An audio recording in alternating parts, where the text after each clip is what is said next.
I love hands-on labs because that's where the learning can connect. Typically the people who are really engaged with us on Instruct are engineers. They're people who want to get their hands on with the technology.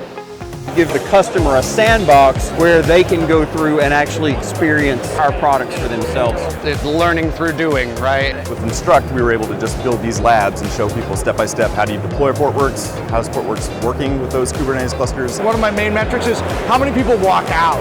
We had to pry them out of their seats because we had another event starting. The fact they can use VS Code and have a console right next to them that they can then run those changes through the terminal has been the most powerful thing I've seen. They don't have to really much think about how to set up the environment.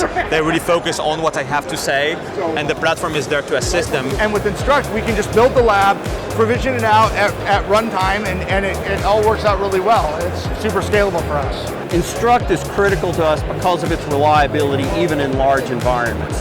I sleep really well with Instruct now.